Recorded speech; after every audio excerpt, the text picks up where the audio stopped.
गर्दन पकड़ी और ऐंठ के कोने में लगा दी। तिजोरी तोड़ के सोनो चांदी लेके पोटली सर पे रख के ऐसो लेके चलो। कोई भलो आदमी जग रहे हो। उसने आवाज लगाई, तुम पुलिस के जवान होने के बाद भी ये सुनार को मार के रखे आए हो, चोरी करके जा रहे हो, मैं कोर्ट में गवाही दूंगा, तुम्हें फांसी लगवाऊंगा। पुलिस का जवान कहने लगा, चुप चुप चुप, आधो ले ले तू और आधो ले ले दुकान लगो जो हत्या को माला में ना चाहिए। तुम पुलिस के जवान होने के बाद भी और तुमने बस सुनार को मार दिया, मैं कोर्ट तक गवाही दूंगा, तुम्हें फांसी करवाऊंगा। पुलिस को जवान कान लगो बनाए सेकंड हैंड खोपड़ी को है, क्यों रे काम तो हमने कर ही दो और तो बिना करे को मिल रहे हो। वो कहने लगा कि ये हत्या का माल मैं नहीं लूंगा। पुलिस के जवान ने बजा दी भक्तों सीटी। इधर उधर चौराहे पे जो अन्य जवान खड़े थे पुलिस के सो सब भागते हुए आ गए। जो बिसिल बजी सब आ गए।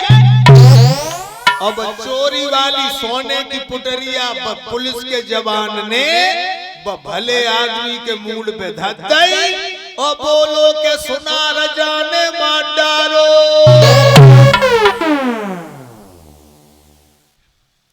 अब बाकी कौन सुने?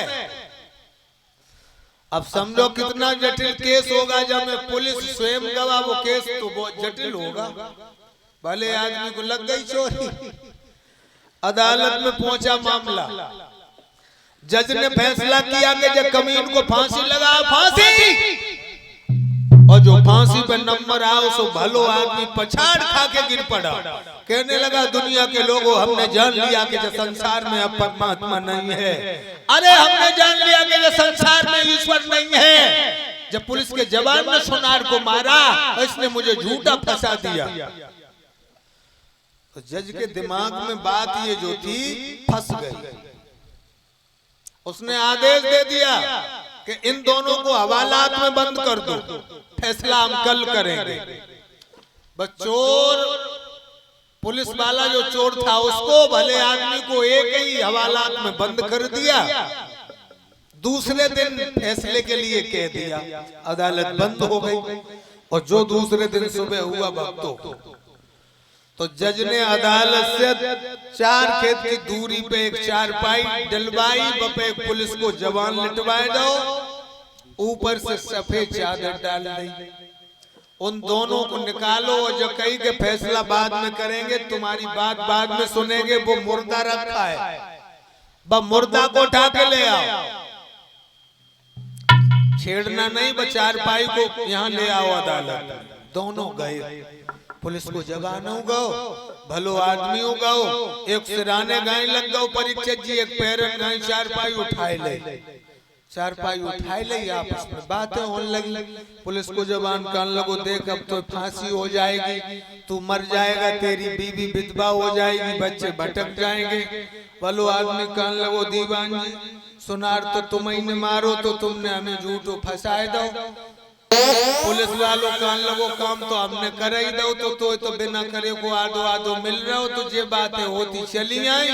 चारपाई जो अदालत में रखी, ऊपर लेटो लेटो जवान सब हकीकत सुन ही रहो। तो एकदम चारपाई से खड़ो बाओ और कान लगो, जज साहब सुनार जाने नहीं, सुनार जाने मार डालो।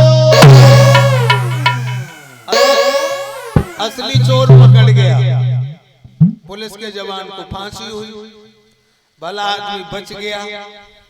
जज कहने लगा, देखो हमने तुम्हें कैसे बचा पाए, कैसे बचा पाया, अब तुम हमसे दोस्ती करोगे?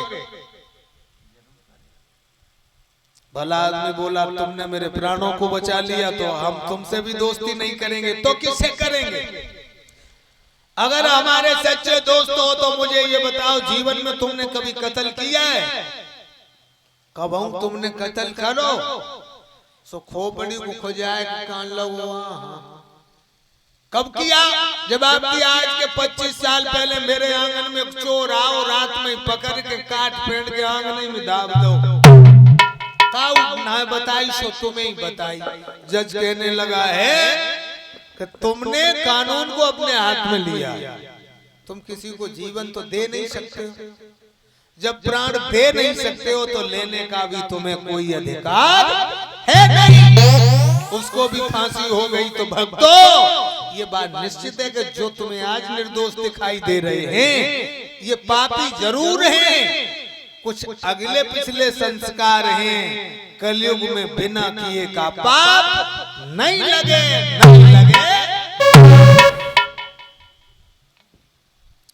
राजा परीक्षित बोले हमने ये बात तुम्हारी मान ली, ठीक है कि तुम्हारे राज्य में मनसा पाप नहीं लगता और बिना करे का पाप नहीं लगता है?